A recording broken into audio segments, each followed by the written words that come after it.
نحمده ونصلي ونسلم على رسوله الكريم أما بعد فأعوذ بالله من الشيطان الرجيم بسم الله الرحمن الرحيم وما أرسلناك إلا رحمة للعالمين صدق الله العظيم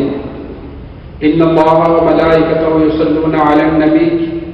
يا أيها الذين آمنوا صلوا عليه وسلموا تسليما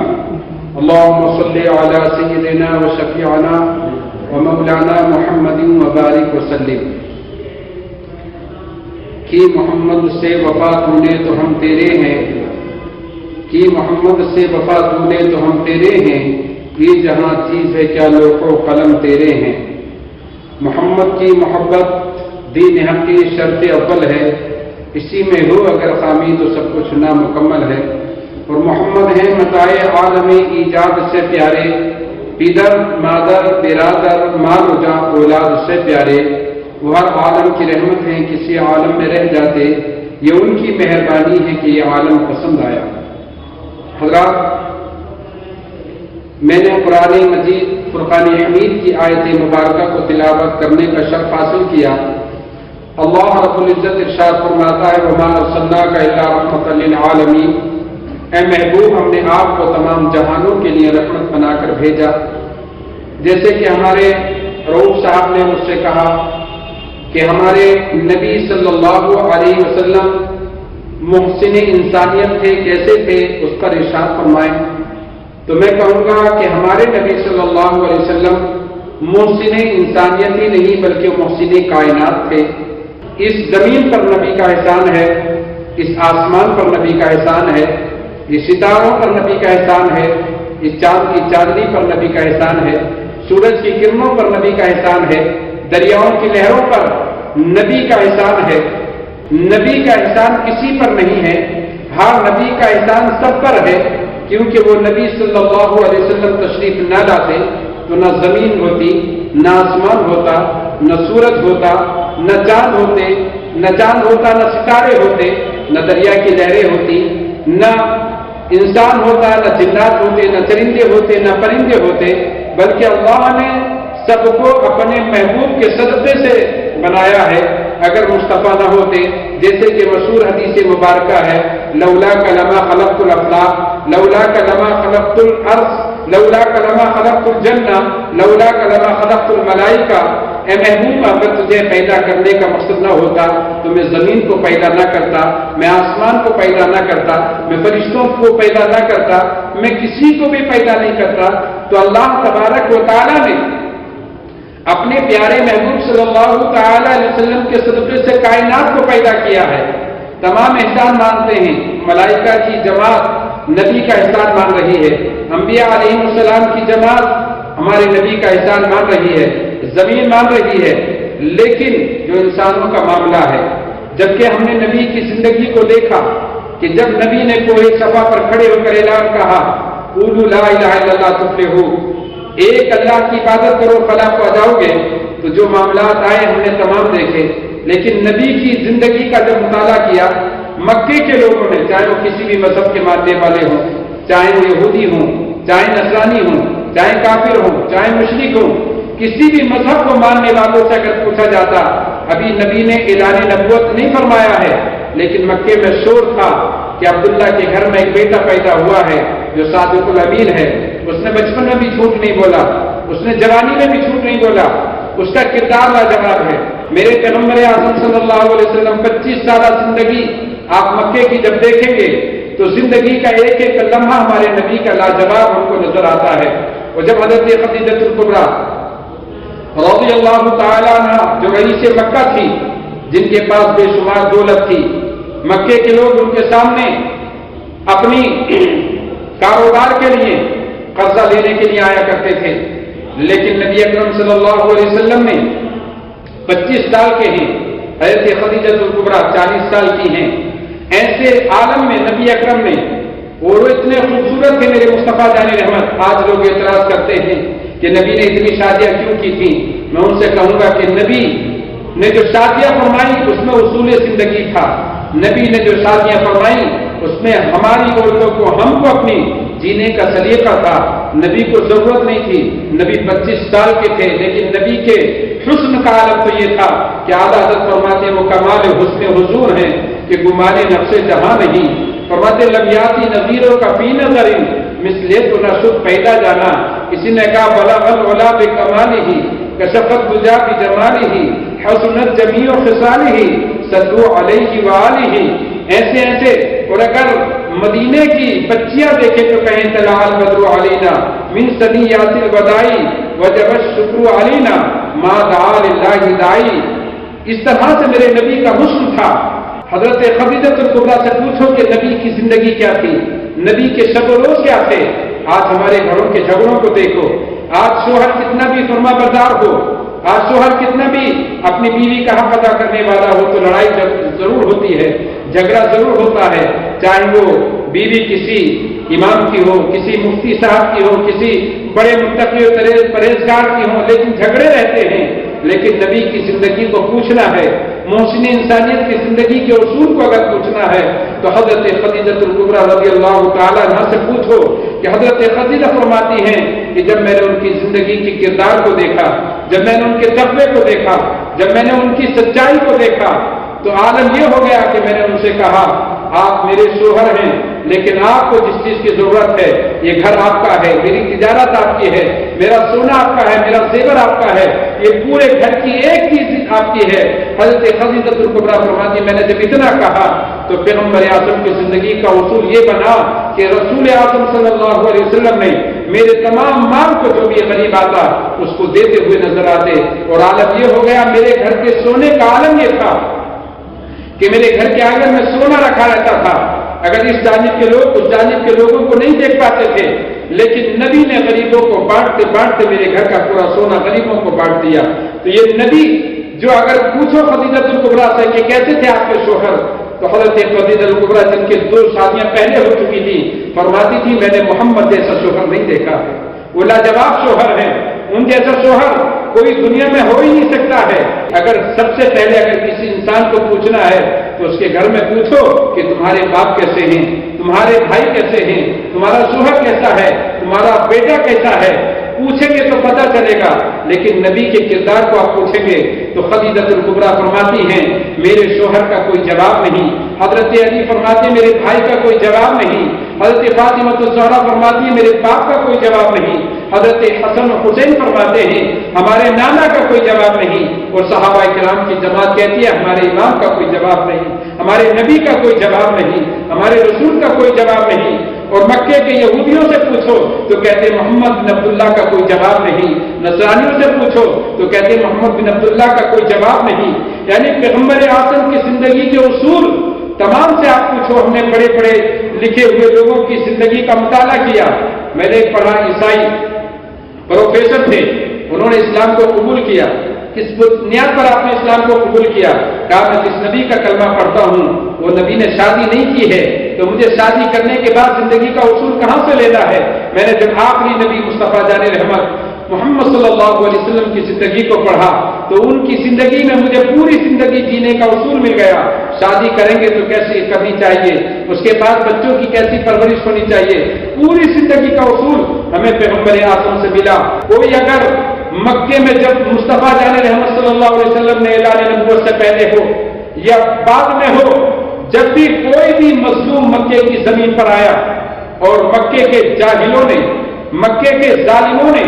کسی کے مال کو کھانے کی کوششیں کی تو نبی نے سب سے پہلے آواز کو بلند کیا اور نبی نے اس کو مال دلایا، چاہے وہ ابو جہل جیسا ظالم ہو، ابو لہب جیسا ظالم ہو، تمام ظالموں سے اللہ کے رسول صلی اللہ علیہ وسلم نے غریبوں کا حق دلایا، مظلوموں کا حق دلایا۔ وہ تو نبی اکرم صلی اللہ علیہ وسلم کسی کو آپ نے مذہب نہیں دیکھا، آپ نے اعلان کیا تھا کیونکہ آپ کو اسی لیے بھیجا گیا تھا کہ قولوا لا الہ الا اللہ، اللہ کے سوا کوئی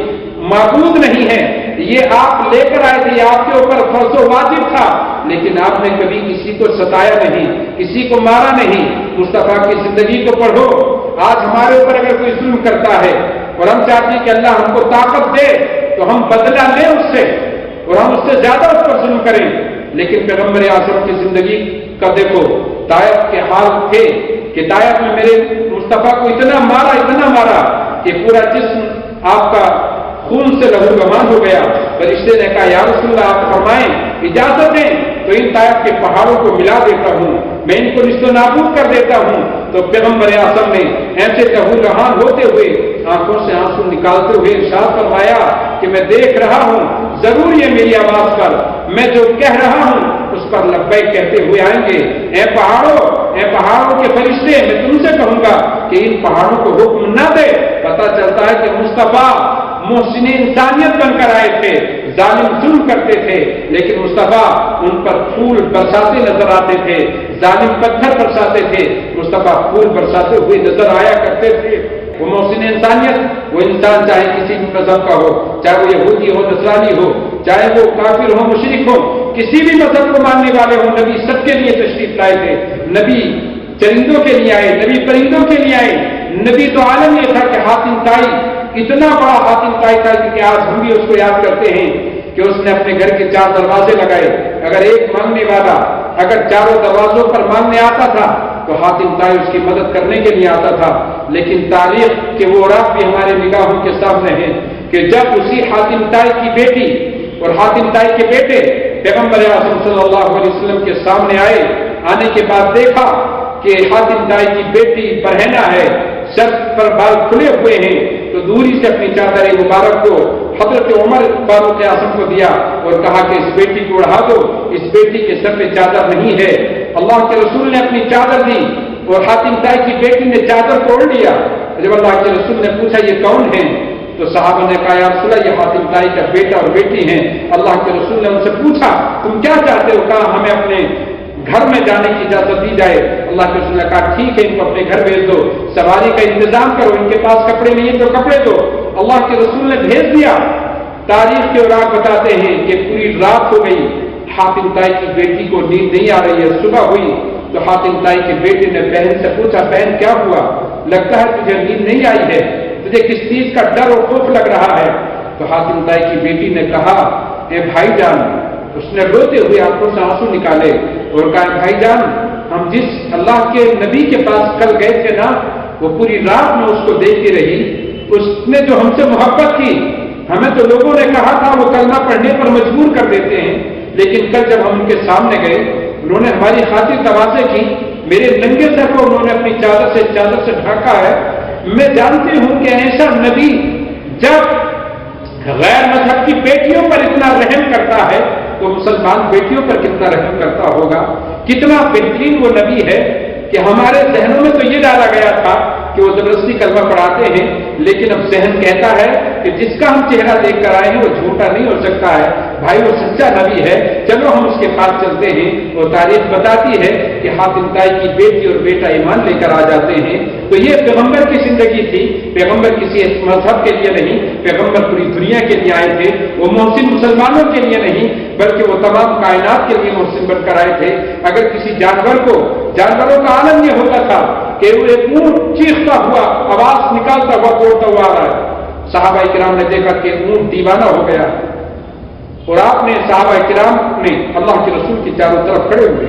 اللہ کے رسول نے پوچھا کیا ہو گیا؟ کہ یا رسول اللہ یہ اونٹ آ رہا ہے، اور یہ اونٹ یا رسول اللہ صلی اللہ علیہ وسلم یہ جو اونٹ ہے ایسا نہ ہو کہ آپ پر یہ اونٹ حملہ کر دے، یہ کیونکہ یہ دیوانہ ہو چکا ہے۔ تو نبی اکرم صلی اللہ تعالی وسلم نے ارشاد فرمایا آنے دو، وہ کچھ شکایت لے کر آ رہا ہے۔ صحابہ ہٹے اور اونٹ آگے آیا اور اللہ کے رسول کے کان پر کچھ بڑبڑانے لگا اور اپنا منہ اس نے اللہ کے رسول کے کان سے ہٹایا تو اللہ کے رسول کی آنکھوں سے آنسو جاری ہوئے۔ مصطفیٰ جاری رحمت صلی اللہ علیہ وسلم سے صحابہ نے پوچھا یا رسول اللہ کیا ہو گیا؟ تو اللہ کے رسول نے فرمایا کون ہے اس کا مالک؟ تو ایک صحابی آئے اور کہا یا رسول اللہ اس کا مالک میں ہوں۔ کہا اللہ کے رسول نے روتے ہوئے کہ یہ تمہاری شکایت کر رہا تھا اور کہہ رہا تھا کہ تم اس سے کام زیادہ لیتے ہو، اس سے چارہ تم کم دیتے ہو، اس سے چارہ زیادہ دیا کرو، اس سے کام کم لیا کرو۔ تو پتہ چلا ان واقعات کی روشنی میں کہ ہمارے نبی محسن انسانیت نہیں بلکہ محسن کائنات تھے۔ وہ چرندوں کے لیے نبی بن کر آئے، وہ تمام پرندوں کے لیے رحمت بن کر آئے۔ کتنے واقعات ہم نے نبی کے صلی اللہ علیہ وسلم کی زندگی میں ہم نے پڑھے، نبی کے ہرن کا آپ نے واقعہ سنا ہوگا کہ اللہ کے رسول تشریف لے جا رہے ہیں، ایک دیکھا کہ بدو سو رہا ہے، اور بدو نے جو جال لگایا تھا شکار کے لیے، اس کے جال میں شکار آ چکا ہے، ہرن شکار میں پھنس چکا ہے۔ اللہ کے رسول گئے، ہرن نے کچھ بولا، مصطفیٰ جال کے قریب گئے، جال کے جب قریب گئے نا تو ہرن نے مصطفیٰ سے کچھ کہا، مصطفیٰ نے دیکھا اور اس بدو کو اٹھایا جو بدو سو رہا تھا۔ اس بدو جب اٹھا، اس نے مصطفیٰ کو دیکھا، وہ مسلمان نہیں تھا، وہ عیسائی مذہب کو ماننے والا تھا۔ وہ ایک دم اٹھا اور اٹھنے کے بعد کہا کیا ہو گیا؟ کہا تو نے شکار، تیرا شکار آ چکا ہے، تیرے اس جال میں شکار پھنس چکا ہے۔ ایک دم خوش ہوا، اپنے شکار کو نکالنے کے لیے گیا۔ اللہ کے رسول صلی اللہ علیہ وسلم نے کہا کیا کرو گے؟ کہا اس کو میں کاٹ لوں گا، میں اس کا گوشت بیچ دوں گا۔ اللہ کے رسول صلی اللہ علیہ وسلم نے ارشاد فرمایا یہ کچھ مجھ سے کہہ رہا تھا، کہا یہ کیا آپ یعنی جانوروں کی زبان جانتے ہیں؟ میرے رسول نے کہا ہاں ہاں میں زبان کو جانتا ہوں۔ کہا کیا کہہ رہا تھا؟ اللہ کے رسول نے فرمایا یہ مجھ سے کہہ رہا تھا کہ یا رسول اللہ میرے 2 بچے ہیں جو ایک دم بھوکے ہیں، پیاسے ہیں، یا رسول اللہ آپ اجازت دیں یہ جس نے مجھے شکار کیا ہے یہ جال کو کھول دے، میں اپنے بچوں کو دودھ پلا کر آ جاتا ہوں اور آنے کے بعد پھر اسی جال میں آ جاؤں گا۔ تو وہ ہنسنے لگا عیسائی، کہا کہ تم کہاں سے آئے ہو؟ کیا کوئی جانور نکلنے کے بعد باہر آتا ہوگا؟ کیا کسی جانور کی بولی کو انسان سمجھتا ہوگا؟ میرے رسول نے ارشاد فرمایا ہاں میں جانور کی بولی بھی جانتا ہوں اور میں تجھ سے وعدہ کرتا ہوں اگر یہ نہ آئے تو مجھے گرفتار کر لینا۔ اللہ کے رسول نے جب اتنا کہا تو اس نے ایک دم کہا ٹھیک ہے، اس نے جال سے ہرن کو نکالا، ہرن گیا اور آنے کے بعد تھوڑی دیر کے بعد دیکھا کہ ہرن اپنے دونوں بچوں کے ساتھ آ رہا ہے۔ صحابہ فرماتے ہم رونے لگے، میرے رسول بھی رونے لگے کہ یعنی ایسے عالم میں مصطفیٰ جان رحمت میں روئے۔ اور آیا ہرن آگے آیا اور آنے کے بعد ایک طرف وہ عیسائی مصطفیٰ کو دیکھتا، ایک طرف ہرن کو دیکھتا، وہ ہرن آتا گیا اور آنے کے بعد اس نے اللہ کے رسول سے کچھ کہا۔ اللہ کے رسول سے اس عیسائی نے کہا کہ کیا یہ ہرن کہہ رہا تھا؟ کہا یا رسول اللہ میں آ چکا ہوں لیکن آپ اس سے کہیں کہ میں اکیلا نہیں، میرے بچے بھی ساتھ میں ہیں، میں بچوں کو نہیں چھوڑ سکتا۔ اس نے اتنا کہا، اللہ کے رسول نے جب اتنا فرمایا تو اس بدو نے ایک دم روتے ہوئے کہا کہ آپ اس کو بھی چھوڑ دیجئے، میں نے ہرن کو بھی آزاد کر دیا، بچوں کو بھی آزاد کر دیا، آپ مجھے کلمہ پڑھا دیجئے لا الہ الا اللہ محمد رسول اللہ، آپ اللہ کے رسول ہیں۔ میرا دل کہتا ہے کہ جو زبانوں جانوروں کی بولیاں جانتا ہو، جو یعنی جانور سے وعدہ کر کے نبھاتے ہوں تو ضرور اللہ کا پیغمبر ہے، اللہ کا نبی ہے۔ پوری کائنات پر میرے مصطفیٰ کا احسان ہے، اور وہ اسی احسان لے کر آج جس نے میلاد النبی ہم مناتے ہیں، یہ 12 ربیع الاول شریف کا مہینہ آ چکا ہے، ہم اپنے نبی کے کیریکٹر کو بیان کرتے ہیں، ہم اپنے نبی کی شان کو بیان کرتے ہیں، ہم اپنے نبی کی آمد کو بیان کرتے ہیں کہ ہمارے نبی کی شان سے آئے۔ میں تمام مسلمانوں سے کہوں گا کہ اپنے نبی کی زندگی کا مطالعہ کرو، میثاق مدینہ پڑھو کہ میثاق مدینہ جب پیغمبر نے کیا تھا، کہا تھا صحابہ سے جاؤ پورے مدینے میں تلاش کرو کون بوڑھا ہے، کون ضعیفہ ہے، کون بیوہ ہے، کون بچے یتیم ہیں۔ اس میں یہ نہیں کہا تھا کہ مسلمانوں کے بچوں کو تلاش کرو، مسلمان بیواؤں کو تلاش کرو، مسلمان ضعیفوں کو تلاش کرو، نہیں نہیں، پیغمبر کے وہ کلمے یاد رکھو کہ پیغمبر اعظم نے مسجد نبی کے اندر بیٹھ کر صحابہ سے ارشاد فرمایا تھا اے صحابہ جاؤ مدینے کی گلیوں میں تلاش کرو، ہے کوئی ضعیفہ چاہے وہ کسی مذہب کی ہو، ہے کوئی بیمار جاؤ اسے تلاش کر کے لاؤ، ہے کوئی بیوہ جاؤ اسے تلاش کرو، ہے کوئی یتیم بچے، جتنے بھی یتیم بچے بیوائیں ضعیفہ ہیں، بوڑھے ہیں، جن کے پاس کوئی سہارا نہیں ہے، جاؤ ان کا مہینہ اتنا پنشن ان کو دیا جائے، ان کے گھر میں اتنا آٹا دیا جائے، اتنے کھجورے دی جائے۔ اس میثاق مدینہ سے بہتر ہمیں کوئی میثاق نہیں ملتا ہے، کوئی وعدہ نہیں ملتا ہے۔ یہ پیغمبر کی زندگی کا مطالعہ کرو، پیغمبر نے کبھی زندگی کا اصول نہیں دیا کہ لا الہ الا اللہ محمد رسول اللہ کہہ کر کسی کی گردن کو کاٹ دیا جائے۔ وہ سب سے بڑے ظالم انسان ہیں جو کلمہ پڑھتے ہوئے اور کسی کی گردن کو کاٹا کرتے ہیں۔ پیغمبر نے تو ارشاد فرمایا ہے اگر کوئی بنا وجہ کسی کو ایک انسان کو بھی قتل کرتا ہے تو ایک انسان کا قاتل نہیں ہے، وہ پوری انسانیت کا قاتل ہوتا ہے، وہ پوری انسانیت کو قتل کر رہا ہے۔ میرے مصطفیٰ جان رحمت صلی اللہ علیہ وسلم نے ہم کو دیا ہے، تو 12ویں کے موقع پر میں یہی کہوں گا کہ نبی اکرم صلی اللہ علیہ وسلم نے جو ہمیں زندگی کے اصول عطا فرمائے ہیں ان اصولوں پر ہمیں عمل کرنا ہوگا. نماز پڑھنا ہی اسلام نہیں ہے, روزے رکھ لینا ہی اسلام نہیں ہے, داڑھی رکھ لینا, ہم کہتے ہیں داڑھی رکھنا سنت ہے, ہاں ضرور سنت ہے داڑھی رکھنا, لیکن داڑھی کے ساتھ ساتھ کسی غریب کو کھانا کھلانا بھی سنت ہے, بیواؤں کا ساتھ دینا بھی سنت ہے, مظلوموں کا ساتھ دینا بھی سنت ہے, شریعت مطہرہ پر عمل کرنا سنت ہے, کسی بھوکے کو کھلا دینا سنت ہے, ننگے کو پہنا دینا سنت ہے. صرف نبی کی سنت داڑھی رکھ لینا نہیں ہے, نبی کی سنت کریمہ شادی کرنا ہی نہیں ہے. صرف دو سنت تو ہم نے پکڑ لی ہیں کہ داڑھی رکھنا سنت ہے, اسی پر ہمارا زور رہتا ہے, ہمیں شادی کرنا سنت ہے, النکاح من سنتی, ہم اس پر پورا زور لگا دیتے ہیں. تو میں ان سے کہوں گا کہ نبی کی جتنی سنتیں ہیں ہر سنت پر عمل کرنا ہوگا. اگر تم نبی سے محبت کرتے ہو, نبی سے عشق کرتے ہو, تو نبی کی ہر سنتوں کو پھیلانا ہوگا, اور تم پھیلاؤ گے. آج بھی میں کہتا ہوں, اگر آج بھی تم کردار مصطفیٰ کو, نبی کی زندگی کے اصولوں کو اپنی زندگی میں لے کے آؤ گے, تو آج بھی لوگ تمنا کریں گے مذہب اسلام میں آنے کے لیے. لیکن آج لوگ ہماری بے راغبی کی وجہ سے اسلام کو گالیاں دیتے ہیں, بانی اسلام پر نہ جانے کیا کیا کہتے نظر آتے ہیں. میلاد مصطفیٰ کا مہینہ ہے, میرے رسول کی آمد ہے. میں تمام مسلمانوں سے کہوں گا کہ ایسے موقع پر نبی کا جشن منائیں, جھنڈیاں لگائیں, گھروں کو سجائیں, مساجد کو سجائیں, نبی کا کردار بتائیں, نبی کی زندگی بتائیں, نبی کی نمازوں کے بارے میں بتائیں کہ نبی نے کس طرح سے عبادات فرمائی ہیں, نبی پر جو قرآن اتارا ہے وہ نبی نے کس انداز سے قرآن کو پڑھا ہے, تو نبی کی زندگی کے اصول بتائیں گے. تو ہم کو اس بار ربیع الاول شریف کے آنے کا مقصد ہمیں حاصل ہوگا. صرف یعنی جھنڈا اٹھا دینا اور خوشی منا لینا, یہی عید میلاد النبی نہیں ہے, بلکہ اس کے ساتھ ہمیں نبی کے بتائے ہوئے راستے پر چلنا ہے. اسی کو مسلمان کہتے ہیں, اسی کو نبی کا عاشق کہتے ہیں. میں نبی اعظم صلی اللہ علیہ وسلم کے چاہنے والوں سے گزارش کروں گا کہ نبی اکرم سے بے پناہ محبت کریں, شریعت مطہرہ پر اپنی زندگی گزاریں. اور میں دعا کرتا ہوں کہ ابھی کرونا وائرس کا معاملہ ہے, اللہ تبارک و تعالی ہمارے ملک سے کرونا جیسی وائرس سے ہم کو نجات عطا فرمائے. آمین. السلام علیکم ورحمۃ اللہ وبرکاتہ.